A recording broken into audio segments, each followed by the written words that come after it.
성탄절이 되면은 마음이 설레입니다. 저도 한 5, 6년 전에 호주에 와서 제가 이제 6월 달에 와서 몇 달 있다가 성탄절을 맞이하는데 한여름에 성탄절을 맞이한다라고 하는 것이 실감이 나지 않더라고요.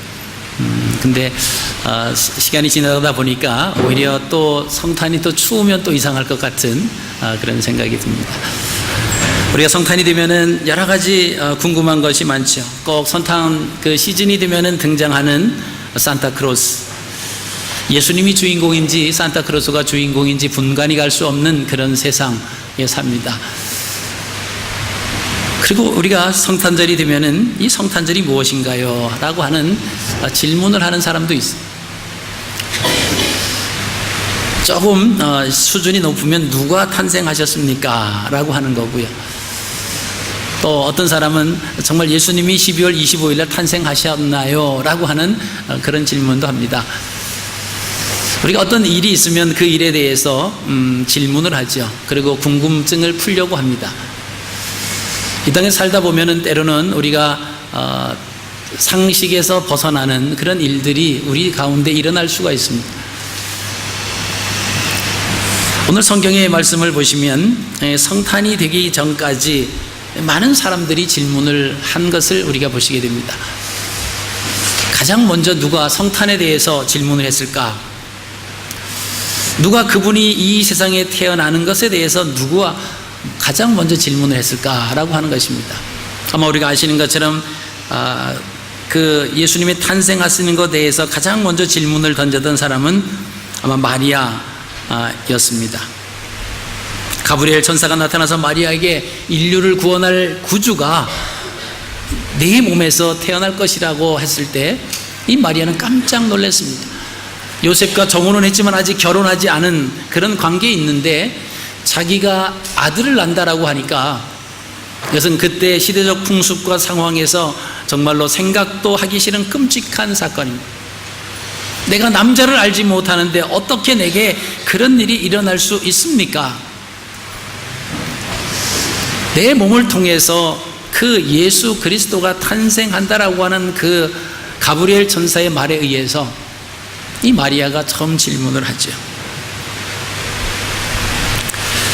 어찌 그런 일이 있을 수 있습니까? 그때 천사가 그렇게 얘기합니다. 가로되 성령이 네게 임하시고 지극히 높으신 이의 능력이 너를 덮으시리니 이러므로 나실 바 거룩한 자는 하나님의 아들이라 일컬으리라. 그래서 예수님은 남자 없이 마리아의 몸에서 성령으로 잉태되어서 이 땅에 탄생을 하십니다. 인간의 혈통으로 나지 아니셨기 때문에 예수님은 죄가 없으신 분이고 죄가 없으신 분이라야 우리의 죄를 담당하실 수 있는 분이 되는 것입니다. 또 오늘 본문에 나오는 이 본문에서 동방박사들의 질문을 우리가 보시게 됩니다. 헤롯 왕 때에 예수님께서 유대 베들레헴에서 나심에 동방으로부터 박사들이 예루살렘에 이르러 말하되 유대인의 왕으로 나실 리가 어디 계시냐. 당연하죠. 유대의 왕으로 나셨다, 유대의 왕이 태어났다 라고 하는 것은 이 동방박사들이 그들의 생각에 당연히 헤롯 왕궁을 찾아가야 되고 왕이 태어난다라고 하는 건 당연하게 그곳에서 태어나는 거지. 그래서 질문을 던지는 겁니다. 유대인의 왕으로 나신 이가 어디 계시는가? 그들은 멀리 페르시아로부터 별을 연구하다가 이상한 별을 보고 그 별이 움직이는 대로 찾아왔습니다. 늘 별을 연구하는 사람들이기 때문에 이상한 별이 나타나는 거예요. 그리고 그것은 성경을 거슬러 보니까 분명히 이 땅에 큰 징조가 나타난다라고. 그래서 그것을 따라왔던 그들의 질문이 바로 유대인의 왕으로 나선 이가 어디 계시는가 라고 하는 질문이었습니다. 우리가 전해져 내려오는 그 이야기에 의하면 동방박사들이 원래 3명인데 처음에 같이 오기로 한 사람은 4명이었다 라고 하는 이야기가 있습니다. 그 한 명의 이름은 알타반이라고 합니다. 동방박사들이 어느 장소에서 함께 만나기로 하고 출발을 약속을 했습니다. 근데 4번째 이 동방박사 알타반도 함께 만나 새 왕께 경배하려고 거기 동참하려고 합니다. 근데 그 길을 만나는 장소로 오다가 피를 흘리며 죽어가는 사람을 만납니다. 그래서 알타바는 잠시 머뭇거리다가 그를 낙타에 싣고 주막을 찾아갑니다. 그리고 주막 주인에게 죽어가는 그 사람을 맡기면서 새로운 왕을 만나서 드리려고 준비한 3가지 예물이 있었다고 합니다. 루비와 청옥과 진주. 그 중에서 루비를 꺼내주면서 이 사람을 잘 돌보아 달라고 부탁을 했습니다. 그리고 약속한 지점을 갔지만 이미 그 함께 가기로 했던 그 박사들은 이미 자리를 떠났습니다. 그래서 뒤늦게 아기 예수님을 찾아서 다녔습니다. 3명의 박사들이 사흘 전에 아기 예수님께 경배한 후에 그들은 이미 돌아갔어요. 그래서 이 알타반이 그 자리에 갔지만은 예수님은 이미 애굽으로 피신을 해 갔다라고 하는 겁니다. 그래서 이 알타반은 애굽을 향해서 이 집 저 집 다니면서 유대인의 왕으로 나신 이가 어디 계시는가 계속 찾기 시작했습니다. 전해져 내려오는 이야기에 의하면 33년 동안 찾았어요. 못 찾았습니다. 만나지를 못했어요. 근데 마지막에 예수님이 십자가에 못 박혀 돌아가시는 그 골고다 언덕에서 이 알타반이 예수님을 만났다라고 하는 그런 이야기가 있습니다. 여러분, 우리가 2013년도 성탄 주일을 맞았습니다. 과연 유대인의 왕으로 나신 그 예수는 지금 어디에 계십니까? 우리가 믿고 있는 그 예수 그리스도, 여러분, 우리가 그분을 찾아 나서야 되지 않겠습니까? 그분이야말로 우리의 삶 가운데 영향을 끼칠 뿐만이 아니라 내 삶의 주권자가 되고 나의 모든 죄를 십자가에 못 박혀 돌아가심으로 용서해 주신 그 예수 그리스도. 근데 우리가 이 땅에 살아가면서 내가 믿는 예수 그리스도, 유대인의 왕으로, 만왕의 왕으로 오신 그 예수님을 우리는 인식하지 못하고 살아갈 때가 참 많이 있다라고 하는 것이죠. 내 마음대로 내 뜻대로 살아갑니다. 바쁘다라고 하는 이유 때문에, 시간이 없다라고 하는 이유 때문에 우리가 열심히 살아갑니다.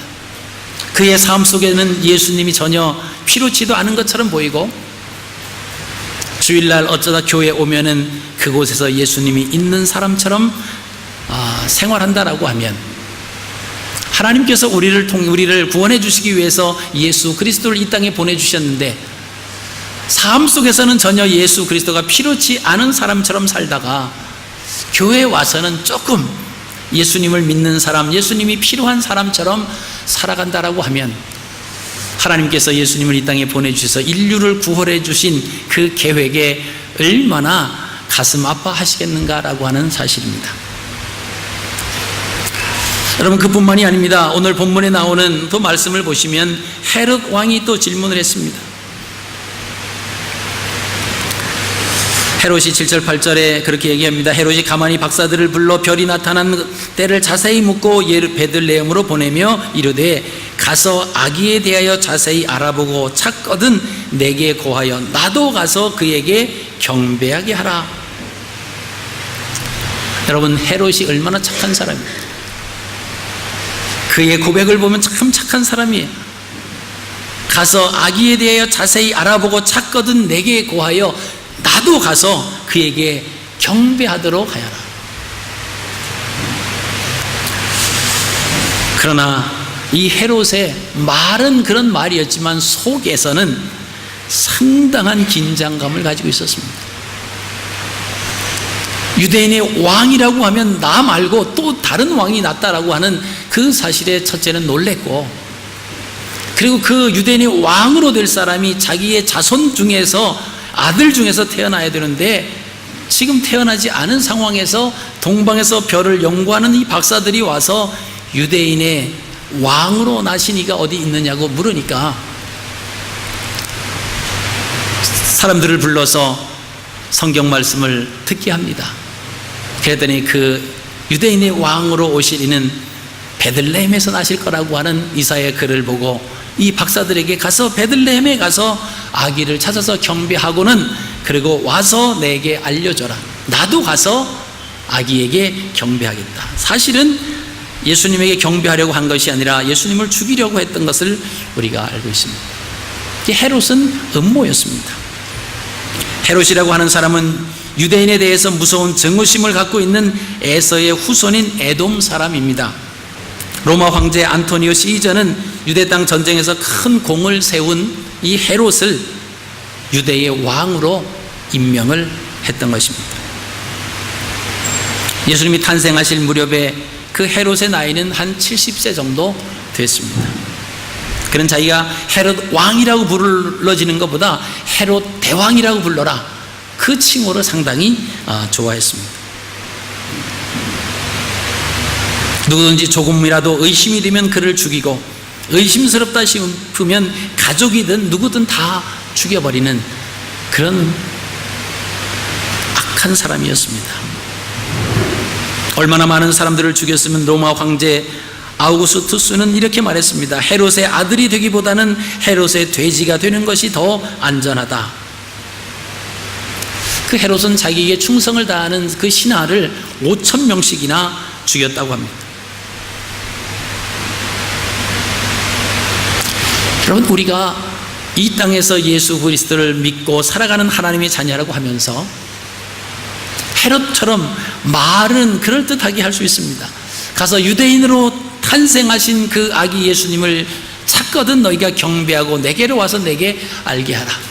나도 가서 그에게 경배하리라. 우리가 이 땅에 살아가면서 하나님의 자녀라고 말하면서 말은 얼마든지 아주 유창하게 번들하게 잘할 수 있습니다. 근데 문제는 우리 마음속에서 어떠한 상태에 있느냐라고 하는 거예요. 하나님이 나의 주권자 되십니다. 나의 모든 것, 앉고 일어서는 것, 살고 죽는 것까지 다 하나님의 주권에 있습니다. 우리가 고백을 합니다. 또 기도도 그렇게 합니다. 근데 우리의 삶 속에서 과연 하나님께서 우리의 삶의 제1우선순위가 되느냐라고 하는 거죠. 그러지 못하니까 우리가 하나님 전에 나가서 예배드리고 하나님께 나가는 일에 있어서는 우리가 이야기를 합니다. 요즘 내가 너무나 바쁩니다. 내가 너무 시간이 없습니다. 이렇게 이유를 대죠. 그 이야기를 한다라고 하는 것은 하나님에 대해서 우선순위는 밀려있다라고 하는 거예요.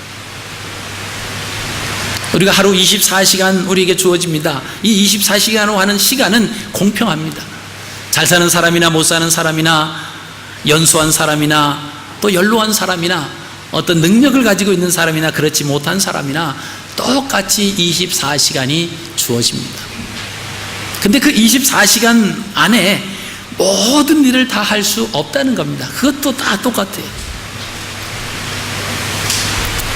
그렇다라고 하면 우리의 삶의 우선순위에 의해서 하루하루가 지나갈 뿐이다라고 하는 것입니다.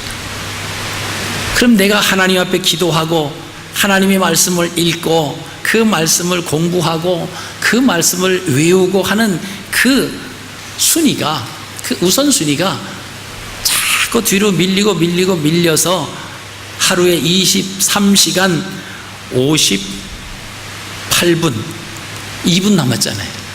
그때 뭘 하려고 하니까 시간이 없는 거예요. 그게 바쁜 겁니다. 하나님 앞에 기도할 조차도 기도할 수 있는 시간도 없다고 우리가 얘기하죠. 유대인으로 왕으로 오신 예수 그리스도, 그분이 지금 어디에 계십니까? 우리의 왕으로 우리가 섬기고 있지만 그분이 과연 내 삶 속에서 어디에 계시는가라고 하는 질문을 이번 성탄 기간에는 한번 우리가 꼭 질문을 우리 자신에게 던졌으면 좋겠습니다. 크리스마스 시즌이 되면 마음들이 들뜹니다. 길거리마다 크리스마스 트리로 또 서로 주고받는 그런 크리스마스 카드로 우리의 마음을 들뜨게 하죠. 거리마다 있는 산타크로스, 행사장마다 산타크로스가 등장을 하죠. 과연 이 성탄절의 주인공이신 예수님은 어디에 있는가라고 하는 거예요. 우리가 그분을 섬기며 그분의 말씀대로 그분의 제자가 된다고 고백하지만 과연 그분은 내 삶 속에서 어디에 계십니까? 우리가 분주하고 바쁜 가운데 열심히 다니고 있지만 과연 그분은 어디 계신가요? 예수님은 이 땅에 오셨습니다. 너희를 위하여 구주가 나셨으니 곧 예수라. 예수님은 우리를 위해서 오셨습니다. 가난으로부터 우리를 구원하시려고, 병으로부터 구원하시려고, 환난으로부터 구원하시려고, 죄로부터 우리를 구원하시기 위해서 이 땅에 오셨습니다. 근데 그분이 지금 어디에 계십니까? 우리를 위해서 이 땅에 오셨는데 우리는 그분이 지금 어디에 계시냐라고 하는 거예요. 늘 에녹과 같이 동행하시면서 사십니까? 아니면 우리의 삶 가운데 늘 그분을 인식하면서, 그분을 느끼면서 그분과 동행하며 살아가고 있는가라고 하는 것입니다. 1981년 흑인 가운데 가장 장수한 찰리 스미스라고 하는 사람이 있었습니다. 이 사람이 130세 나이로 플로리다주 바우토에서 세상을 떠나게 됩니다. 그에게 130년의 세월은 고통의 전시장과도 같았습니다. 그는 노예로 태어나서 갓난아이 때부터 고통 속에서 살았습니다. 아예 태어날 때부터 종이었습니다. 130년 동안 한 번도 떳떳하게 살아보지 못하였습니다. 미국의 남부와 서부로 끌려다니며 살았습니다. 매를 맞고 모욕을 당하며 굶주리기도 하고 병들기도 하였습니다. 심지어는 죽을 고비를 20번 이상 넘겼다고 고백을 했습니다. 한때는 서부 최고의 총잡이 제시 제임스의 마구간에서 일을 한 적도 있었습니다. 130년 동안 고생만 하다가 죽은 그 스미스 씨는 임종하기 며칠 전 그를 방문한 스티븐스 목사에게 이런 이야기를 하면서 기도했습니다. 하나님, 내가 흑인으로 태어난 것을 감사드립니다. 고통스러운 노동 생활도 감사합니다. 130년간 언제나 내 곁에 계셔 주신 하나님 감사합니다.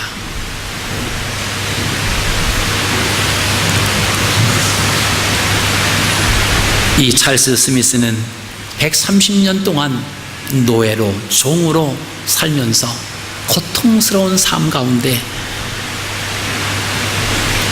억압을 받으면서 매를 맞으면서 인간의 취급을 받지 못하면서 살았지만 이 찰리 마음속에는 하나님이 함께 계셨다라고 하는 거예요. 내가 좋은 집에서 나의 명예를 회복하고 떳떳하게 떵떵거리면서 그렇게 산 것을 감사하는 것이 아니라 내 삶 130년 동안 삶이 이러이러한 삶이었지만 그러나 하나님 감사한 것은 내가 노예로 태어났기 때문에, 내가 억압받는 자리에 있었기 때문에 늘 그 당신, 그 하나님께서 내 마음에 계셨다라고 하는 고백을 하는 거예요. 여러분, 우리가 어떤 상황에 처해져 있든지 우리가 하나님께서 우리와 함께 해주신다라고 하면 그것은 승리하는 삶입니다. 그러나 어떠한 좋은 환경과 위치에 놓여져 있다라고 할지라도 우리 삶 가운데 하나님이 계시지 않다라고 하면 그 사람은 불행한 사람입니다.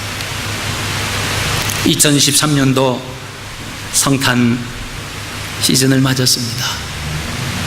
우리가 믿는 그 예수 그리스도, 우리가 믿는 그 하나님, 그분이 나의 삶 속에서, 내 생활 속에서 어디에 머물고 계신가라고 하는 겁니다.